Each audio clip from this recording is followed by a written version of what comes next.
Welcome and thank you for joining me. I'm Jerry Oginski, a New York medical malpractice and personal injury trial lawyer practicing law here in the state of New York. Today's topic is the straight truth about why most malpractice victims don't recover a dime in their malpractice cases. Reason number one, most patients don't even know that they're the victim of medical malpractice. Well, you may ask, how's that possible? Well, one of the reasons why it's possible is because nobody tells them that the injury that they've suffered is a result of improper care and treatment. Some patients accept whatever happens to them as fate, that it was meant to be, that whatever injury they suffered, that was what was supposed to be. Well, that's not always the case. Sometimes doctors and nurses do not tell the patient that the problems that they have are a result of improper medical care. The failure to recognize that they have been a victim of malpractice is the primary reason why most people do not bring a lawsuit in the state of New York. Number two, no autopsy was ever performed. Well, why is that important?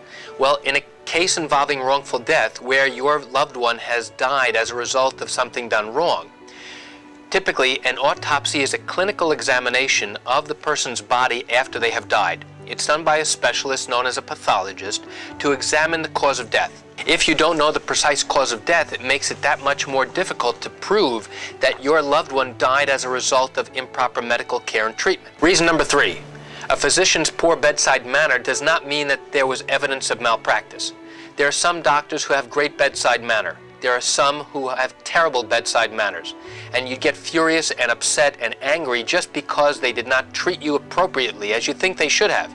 However, just because they did not communicate well with you at the time that you were in the hospital is not evidence of medical malpractice. Number four, you suffered no significant or permanent injuries, and this is very important.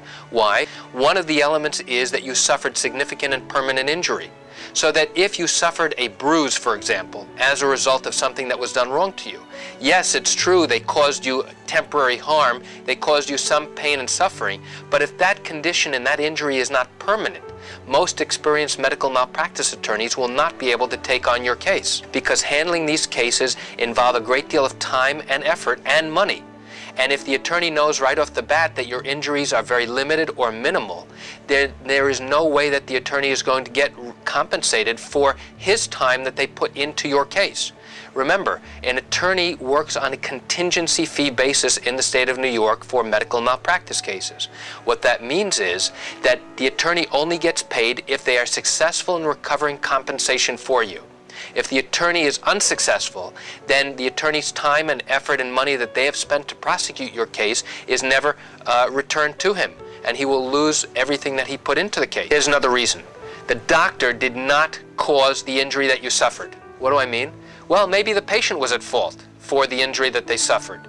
Maybe the injury they suffered was a result of a risk of the procedure, and that was not caused by any wrongdoing. In those instances where the doctor was not responsible for causing the injury, then there's no way to bring a successful case, and most malpractice attorneys will not touch that type of case. Remember, it is the patient and the patient's attorney that has the obligation to prove that the doctor departed from good and accepted care, and that departure caused injury, and that the injury is significant and permanent. So, let's say the doctor did something improper, but that improper care and treatment did not cause injury, and yet you still have an injury. If we cannot connect the wrongdoing to the injury you suffered, that's called causation, then there is no way to prove your case. And that is another reason why a victim will not receive compensation. Here's another important reason why many malpractice victims will not be able to receive compensation. The time limit to bring a lawsuit has expired.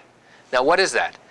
In New York, you have a limited time in which to bring a lawsuit from the date of the malpractice until the time that you actually decide to bring a case.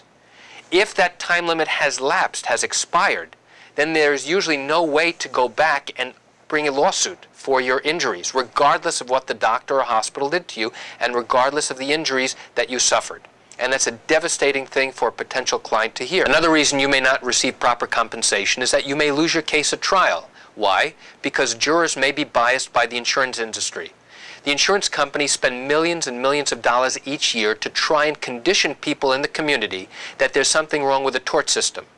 And no matter how good your attorney is in trying to ask jurors before the trial starts whether they have any biases or preconceptions that may influence their ability to decide the case, jurors may not be totally honest with the attorneys. and there may not be any real way for the attorney to know beforehand whether or not that conditioning by the insurance company is going to affect that person when they decide your case. Another reason that you may lose your case is because an injured victim is unable to find a good qualified expert.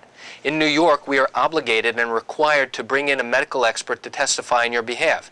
Some cases require multiple experts to come in and testify. If we cannot obtain good qualified experts, then it may be impossible to prove your case. Finally, another reason why you may not receive compensation from your malpractice case is that juries like doctors, plain and simple. They put their trust into the doctor's hands. They expect the doctor is going to do the right thing and treat patients appropriately. Most people do not like to think that doctors are fallible and can do something improperly. And that's it for today's topic on the straight truth about why most malpractice victims in New York will not recover a dime. I want to thank you for spending a few minutes with me here in my office. I'm Jerry Oginski. Have a great day.